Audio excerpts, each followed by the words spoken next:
एक बिजनेस जो लॉकडाउन से पहले भी बहुत तेजी से ग्रो कर रहा था और अब लॉकडाउन के बाद भी ग्रो कर रहा है, वो है ऑनलाइन बिजनेस या जिसको हम ई कॉमर्स बिजनेस कहते हैं। इनफैक्ट लॉकडाउन के बाद तो अब वो कंपनीज भी अपने ऑनलाइन बिजनेस पर बहुत तेजी से फोकस कर रही हैं, जिनका पहले पूरा फोकस अपने ब्रिक एंड मोर्टार स्टोर्स होते थे। इसलिए अगर आप कोई बिजनेस करने का सोच रहे हैं तो आज के समय में ऑनलाइन बिजनेस या ई कॉमर्स बिजनेस करना बहुत ही अच्छा डिसीजन हो सकता है। ये बिजनेस आप अपने घर से भी कर सकते हैं, यानी कि आप होम बिजनेस शुरू कर सकते हैं। ऐसे बहुत से होम बिजनेस आइडियाज और ऑनलाइन बिजनेस आइडियाज हैं जो आप बहुत कम पूंजी लगाकर यानी कि कम इन्वेस्टमेंट में ही शुरू कर सकते हैं। ऑनलाइन बिजनेस करना आज के समय में बहुत ही सस्ता और आसान है। और अगर आप अपने घर से ई कॉमर्स बिजनेस करते हैं तो फिर आपको ना कोई जगह किराए पर लेनी है और ना ही कोई डिपॉजिट देना है और ना ही इंटीरियर्स का खर्चा होगा। तो देखा जाए तो जो हमारा ऑनलाइन बिजनेस है या ई कॉमर्स बिजनेस है बहुत ही कम खर्च में शुरू हो सकता है। अगर आपके पास कोई बिजनेस आइडिया है तो आप किसी भी ऑनलाइन मार्केट प्लेस जैसे कि अमेजन, फ्लिपकार्ट, ईबे, स्नैपडील के साथ जुड़कर अपना होम बिजनेस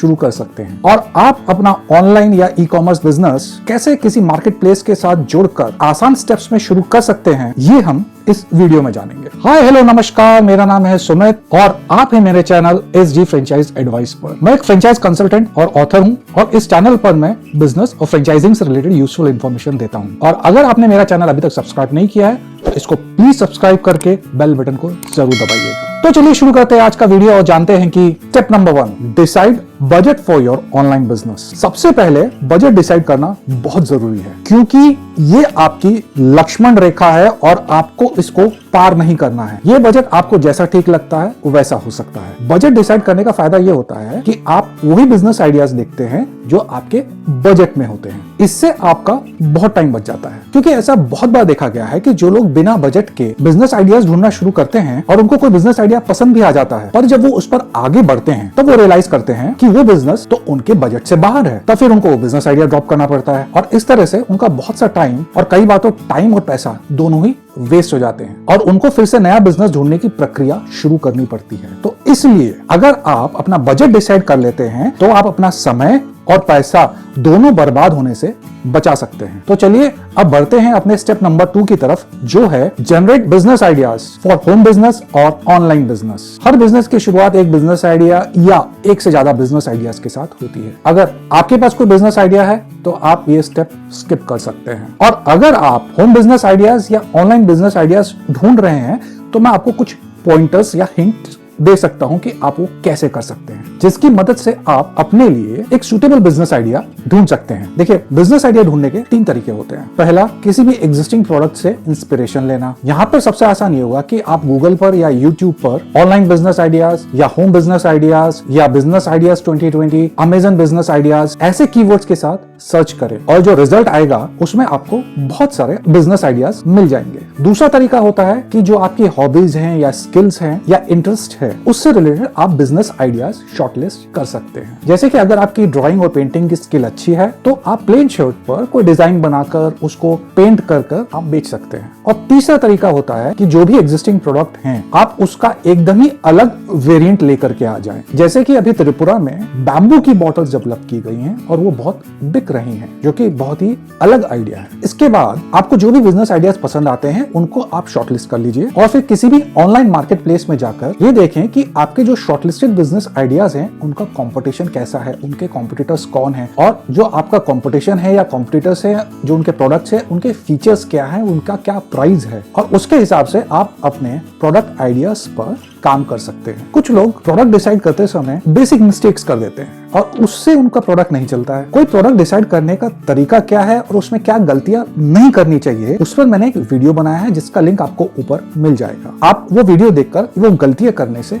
बच सकते हैं। तो चलिए अब आते हैं अपने स्टेप नंबर 3 की तरफ, जो है कि ब्रांड नेम डिसाइड करना। देखिए, जो हमारा ब्रांड नेम होता है ना वो हमारे प्रोडक्ट की पहचान होता है। तो इसलिए हमें ब्रांड नेम डिसाइड करते समय बहुत सोच समझ के उस नाम को डिसाइड करना चाहिए और नाम ऐसा हो कि अगर जब हम वो नाम ले या कस्टमर नाम ले तो उसके दिमाग में वो प्रोडक्ट आ जाना चाहिए। यूजुअली हम जब नाम रखते हैं तो हम कोशिश करते हैं कि भाई किसी फैमिली मेंबर के नाम पे रख लें या हम जिनको मानते हैं उनके नाम पे रख लें। देखिए, उनके नाम पे आप अपनी कंपनी का नाम रजिस्टर करा सकते हैं, but brand name should reflect your product वो आपके प्रोडक्ट की पहचान बने। जैसे कि अगर आप कोई मास्क का ही बिजनेस स्टार्ट कर रहे हैं तो you can just keep a name like कि सेफ मास्क, बहुत ही सिंपल सा नाम है, हो सकता है किसी ने ले लिया हो सकता है अभी भी किसी ने ना लिया हो, वैसा आप कोई नाम देख सकते हैं। या अगर आप जैसे कुछ नमकीन बना रहे हैं तो नमकीन में आप ऐसा रख सकते हैं कि होम टेस्ट नमकीन, एनीथिंग लाइक दैट, जो आपके प्रोडक्ट को डिफाइन करे। तो चलिए अब आते हैं अपने स्टेप नंबर 4 की तरफ, जो है लाइसेंस एंड रजिस्ट्रेशन। तो अगर हम कोई बिजनेस स्टार्ट करना चाहते हैं यहाँ पे, और अगर हम अपने आप को किसी मार्केट प्लेस पे, जैसे कि आपका अमेजन हो गया या आपका फ्लिपकार्ट हो गया या आपका स्नैपडील हो गया, तो वहाँ पे अगर हम अपने को रजिस्टर करना चाहते हैं तो हमारे पास क्या क्या डॉक्यूमेंट्स होने चाहिए।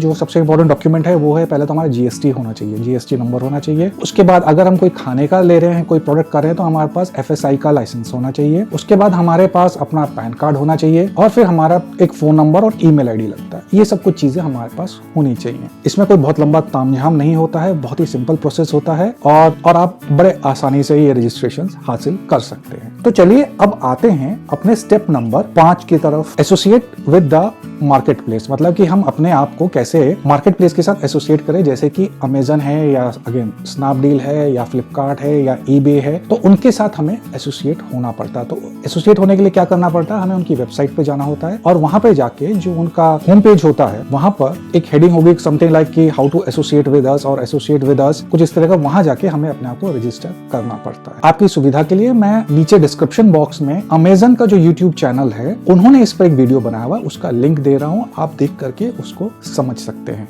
कि आप कैसे अपने आप को एक मार्केट प्लेस पे रजिस्टर कर सकते हैं, स्पेशली अमेजन। इससे आपको बहुत आसानी होगी।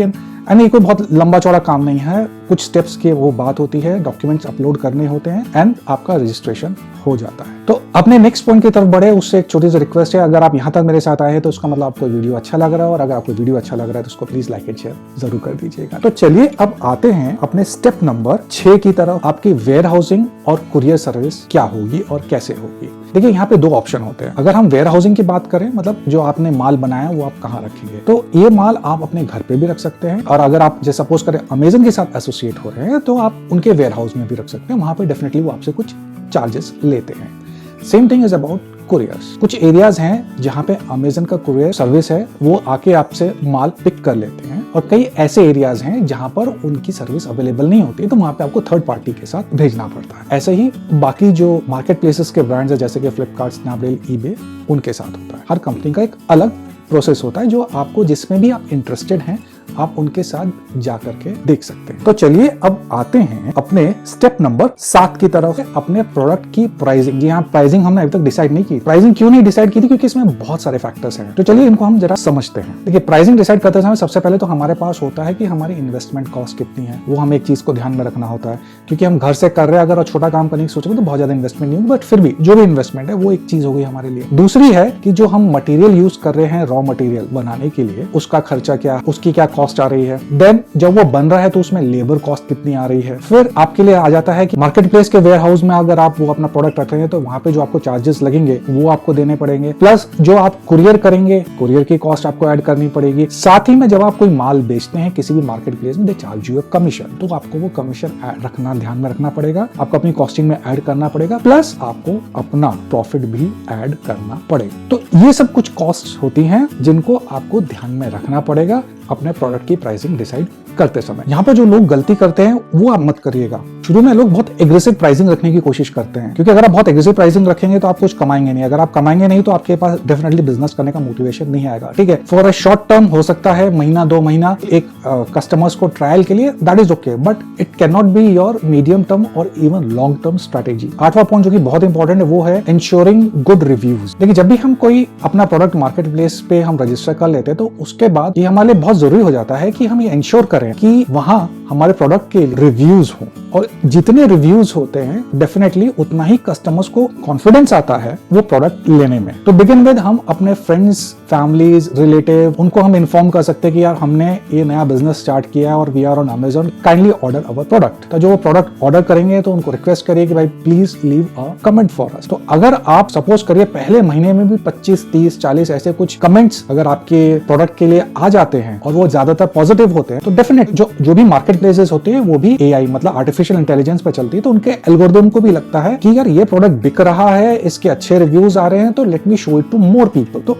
इस तरह से आपका प्रोडक्ट ज्यादा लोगों को वो दिखाने लग जाते हैं। तो इसलिए आपको एटलीस्ट टू बिगिन विद अपने फ्रेंड्स, फैमिली और रिलेटिव्स में से तो आपको रिक्वेस्ट करनी पड़ेगी कि वो आपके प्रोडक्ट रिव्यू दें। And last but not the least, और ये बहुत इंपॉर्टेंट पॉइंट है कि काइंडली डू मार्केटिंग। जब भी आप किसी मार्केट प्लेस पे जाते हैं तो वहां ये बहुत इंपॉर्टेंट हो जाता है कि आप अपने प्रोडक्ट की मार्केटिंग करें, एड्स चलाएं। एक बार आपका प्रोडक्ट मार्केट प्लेस में आ गया तो उसके बाद आपका काम खत्म नहीं हो गया, वहां से वो शुरू होता है। कुछ तो वो मार्केट प्लेस दिखाएंगे और कुछ आपको अपनी तरफ से कोशिश करनी है मार्केटिंग की। वहां पे ये फैसिलिटी होती है कि आप ऑफ कोर्स कुछ चार्जेस पे करके अपने प्रोडक्ट की मार्केटिंग करवा सकते हैं। और ये मार्केटिंग कॉस्ट का आपको एक बजट रखना होगा। और बहुत से लोग यही गलती करते हैं कि एक बार उनका प्रोडक्ट मार्केट प्लेस पे आ जाता है उसके बाद वो मार्केटिंग की तरफ ध्यान ही नहीं देते। उनको लगता है क्यों और खर्चा करना, या अपने आप ही बिक जाएगा, बिक गया तो ठीक है, नहीं तो मेरा क्या जा रहा है, no all those kind of attitude लोगों का रहता है, because of which their product dies over a period of time. तो गाइस, ये था वीडियो कि कैसे आप अपना ऑनलाइन बिजनेस या ई कॉमर्स बिजनेस किसी ऑनलाइन मार्केट प्लेस के साथ जुड़कर शुरू कर सकते हैं। अगर ये वीडियो आपको पसंद आया है